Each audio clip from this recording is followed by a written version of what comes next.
You know something? I want to go back for a second. Because I got this is a funny part of your story. Oh, okay.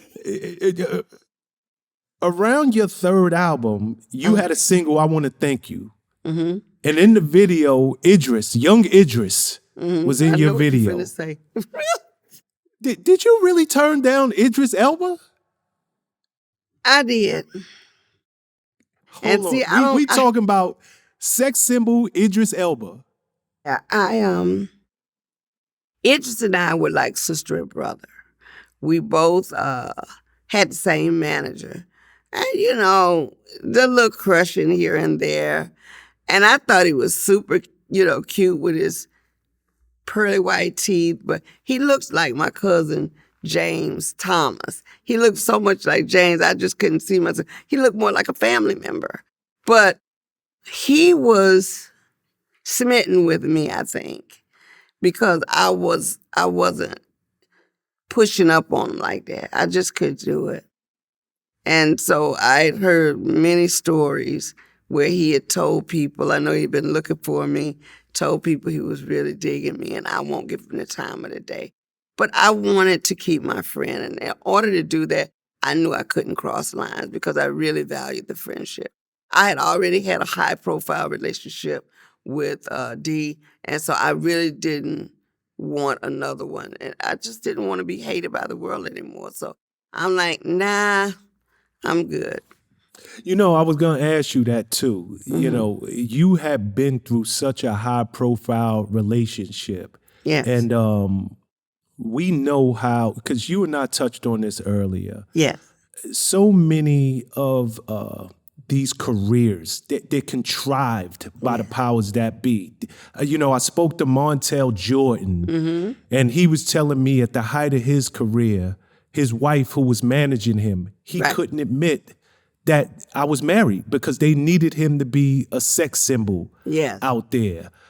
Same thing with you and D. They need you. This is a guy walking around with a 6-pack, and had every woman in America swooning over him.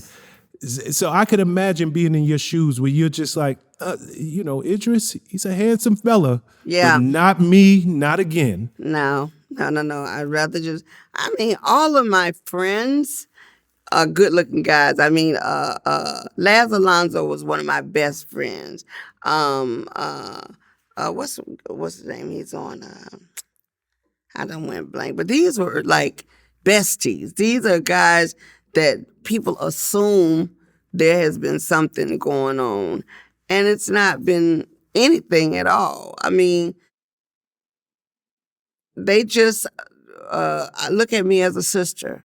And that's because I don't go there. I just don't go in that direction with them. And a lot of ladies think I'm crazy. And, oh, you should do this.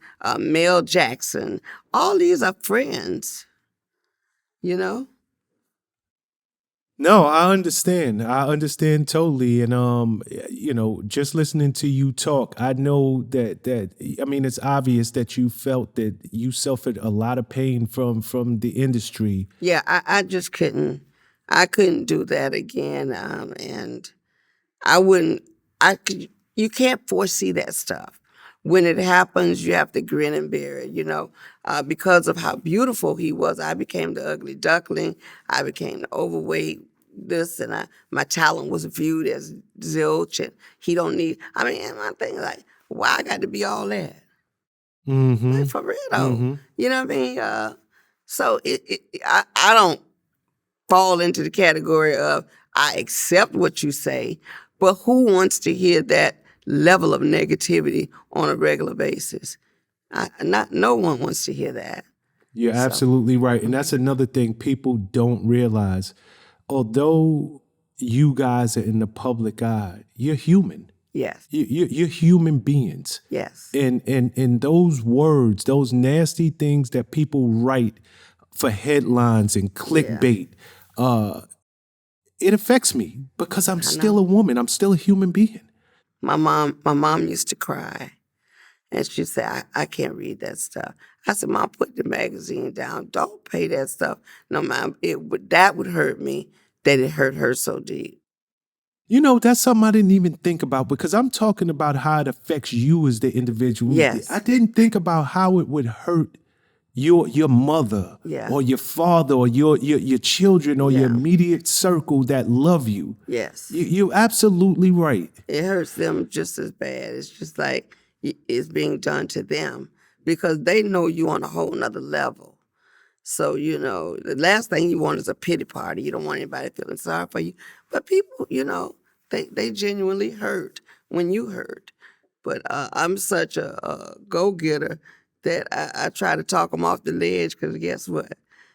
Hey, it must be something to love me enough to hate me that you keep talking about me. Look, where am I? I'm on Vlad TV.